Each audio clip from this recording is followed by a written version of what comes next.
Most travelers will tell you that there's nothing like the feeling you get when you land in a new city. Everything just hits different. The air smells new, the energy feels exciting, and for a split second, you're the main character. But there are people lurking and hoping to prey on that dreamy travel vibe. Airports are prime hunting grounds for scammers. And if you've been flying all day, jet-lagged, and just trying to find your ride or grab a cab, you're exactly who they're looking for. They look like airport staff, speak your language just well enough, and make everything seem super official. But behind those fake smiles are schemes that can drain your wallet before you even get to your hotel. We're talking fake taxi drivers that charge triple the rate, helpful strangers who offer to carry your bags only to disappear with them, and sketchy currency exchange booths that straight up rob you with the worst rates possible. So in today's video, we're exposing the most common airport arrival scams that tourists fall for every single day. Let's get into it. All right, let's kick things off with probably the most common airport scam of all time, the infamous taxi overcharge. You just landed, you're tired, dragging your suitcase, and all you want is to get to your hotel and crash. But then this friendly cab driver offers to take you there.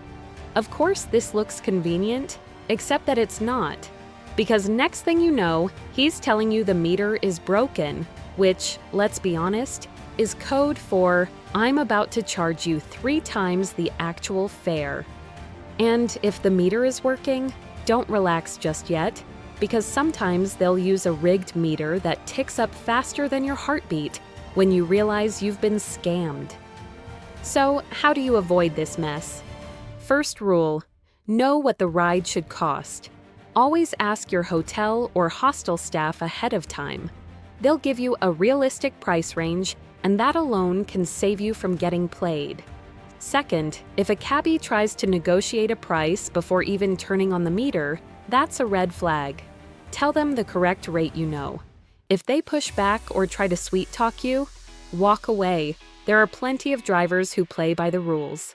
Now, if you're already in the cab and you notice that meter climbing like it's in a race, don't hesitate. Tell them to pull over and get out.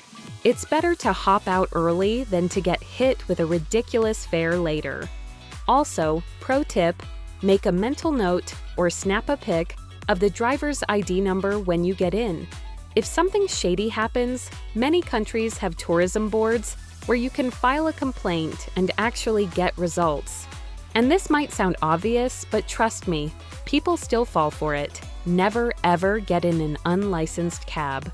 No matter how friendly the driver seems or how cheap the ride is, it's not worth the risk. Also, we live in the smartphone era, and that means you've got power. Before you even hop in the cab, open up Google Maps and look at the fastest route to your destination. If they start taking weird turns or stalling in traffic that doesn't exist, speak up. Point to the map and say, "Take me this way." If they don't, ask them to pull over and get out. No hesitation. Next scam to avoid is the shady currency swap. Here's how it usually goes down. You hand over a bill, let's say a 50, and the cashier or taxi driver suddenly gives you a weird look and goes, "You only gave me a 5. And you're standing there like, "Wait, what?" But by the time you react, it's already too late. They've pulled a fast one and swapped your 50 behind the counter like a low-budget magic trick. It's the classic switcheroo. And it doesn't stop there. Some currency exchange booths, especially the sketchy ones near airports or tourist hotspots, are notorious for this. They'll count the cash in front of you, distract you for a split second, and boom, you end up with way less than you should. So what's the move here? First off, never take your eyes off your money. Watch every step of the exchange like a hawk. Don't let them rush you, and definitely don't be afraid to slow things down and double-check the bills you're handed. Some currencies, like thaibaht, colombianpesos, or even euros, can have notes that look shockingly similar. A otsaz es otven, same color, same vibe, very different value. You've got to stay sharp. Oh, and here's a golden tip: never accept torn, crumpled, or damaged bills. A lot of local shops and vendors will straight up refuse them, and then you're stuck trying to pass off monopoly money for the rest of your trip. Also, if you're exchanging money, try to do it at official banks or use ATMs inside airports or reputable hotels, not those tiny booths with handwritten signs that look like they were printed in 2003. And honestly, maybe just go cashless altogether. The world is way too digital for you to still be out here fumbling with paper bills. Get yourself a credit or debit card that works internationally, and you're golden. Even better, set up Google Pay or Apple Pay on your phone. That way, you avoid sketchy money changers entirely and spend freely with just a tap. No stress, no scams, no surprises. The sneaky luggage switcheroo at baggage claim.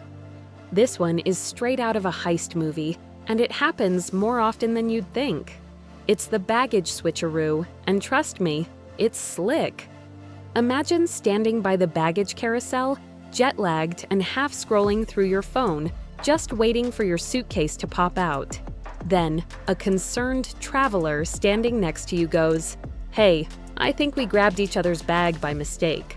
They seem nice, helpful even. Maybe they even hold up a suitcase that looks almost like yours. But here's what's really going on. They're distracting you while they swap your legit bag for one that's full of who knows what. By the time your brain catches up and you realize you're holding someone else's laundry and broken flip-flops, the scammer is already long gone with your actual belongings. And this isn't just about losing clothes. Travelers have reported missing electronics, medication, passports, and even hard-to-replace work gear. It's the kind of mess that can ruin your entire trip before it even begins. So how do you avoid it? First things first, keep your eyes locked on your bag the moment it hits the carousel. If someone approaches you claiming there's a mix-up, be polite but firm. Don't hand over your bag to anyone. And no matter how convincing they sound, never accept help from strangers at the luggage belt. If anything seems off, even slightly, get airport staff involved immediately. They're trained for this stuff and can help confirm what's legit and what's shady. Also, a little pro tip: customize your luggage. Add a bright ribbon, a unique tag, or even slap on some stickers. Anything that makes your suitcase stand out and harder to accidentally swap. If you're enjoying this video, click the like and subscribe button. Also, turn on post notification so you can be notified when we post new and exciting contents like this one. Next, we have the fake Wi-Fi trap. You know when you just touch down and you're trying to text your ride, check your hotel booking, or update the group chat like, "I made it, y'all," and then you see it, free airport Wi-Fi. No password, no login, just sweet, sweet internet. Yeah, don't do that. Because you see, that network might not even belong to the airport. Cybercriminals love to set up fake Wi-Fi hotspots with names that sound totally legit: free airport Wi-Fi or Terminal 3 wireless. Once you connect, they can intercept everything: your passwords, emails, bank logins, you name it. It's like handing over your digital life on a silver platter. So how do you dodge this digital scam? First rule: never join random unsecured Wi-Fi networks, especially ones that don't require passwords. If it looks too easy, it probably is. Second, use a VPN. Seriously, it's not just a fancy tech thing anymore, it's your travel data bodyguard. Also, don't log into anything sensitive while you're on public Wi-Fi. No online banking, no entering credit card info, none of that. Save it for when you're on a secure connection.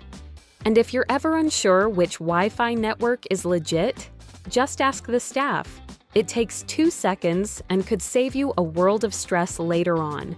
Because yeah, losing your suitcase sucks, but getting your bank account hacked while you're thousands of miles from home, way worse. Next, we have the "your hotel is closed" scam. Here's how it goes. A well-dressed, super-friendly local approaches you, sometimes pretending to be an airport employee, hotel rep, or even a taxi driver. They seem polite, helpful, and totally trustworthy. They might even flash a fake badge or name tag. Then they hit you with, "Oh, your hotel? Yeah, it's been closed for months." Or, "Your pre-booked cab never showed up, but don't worry, I can take care of you." And in that moment, tired, confused, standing in a foreign country, it's easy to second-guess yourself. But don't. Because spoiler alert, your hotel isn't closed. Your cab isn't missing. This is a scam. Their goal is to lure you away from the airport, either into an overpriced taxi, a shady alternative hotel, or worse, set you up for theft or even assault. It's a high-stakes con disguised as kindness. So, what do? Easy. Don't listen to them. If you booked the hotel, go to the hotel. If you arranged a ride, wait for your ride. These scammers feed on hesitation. The more you stand your ground, the faster they back off.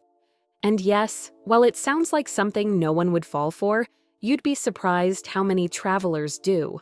There are real reports of people being driven miles away and told, "Your hostel shut down months ago." All lies. And finally, this is one of the most disgustingly clever tricks in the scammer playbook. The "Oops, I spilled something on you" scam. It's called the "Oops, I spilled something on you" con, and it works way too well. You're just minding your business, maybe waiting for a cab or grabbing a coffee near the airport, when, bam, someone accidentally spills a drink, ketchup, or some mystery gunk on your clothes. They gasp, act horrified, and start apologizing like their life depends on it. They're dabbing your jacket, patting your shirt, and saying, "Oh my gosh, I'm so sorry." And you're standing there, flustered, thinking it's just a clumsy mistake. But guess what? While you're distracted, their partner is picking your pockets. By the time you realize what just happened, they're already out of sight, and you're left with a stain and no way to call your bank. This one's especially common in European cities like Rome, Barcelona, and Paris. Scammers there specialize in getting way too close in spots where you'd least expect it, like quiet streets or near train stations. So, here's what you do if it happens. Don't let anyone touch you. If someone spills something on you, push their hands away and clean it up yourself. Trust your gut, because real accidents don't usually come with full-blown, touchy performances. And if you're in a place that isn't crowded and someone's suddenly in your personal space, that's a red flag right there. Now, let's talk about the other nasty twist on this, the poo shoe scam. Yeah, you heard that right. This one's more common in parts of India and Southeast Asia. Someone discreetly squirts actual animal poop or brown sludge on your shoe when you're not paying attention. Then they point it out like they're helping. "Oh no, look at your shoe," and offer to clean it for a ridiculous fee. Sometimes they clean it. Sometimes they lead you to someone else who charges even more. Or, plot twist, they just use the chaos to pickpocket you while you're looking down. So, what do you think about this list? Did we miss anything important? Let us know down in the comments section. If you enjoyed this video, give it a thumbs up and subscribe for more videos like this. Thanks for watching.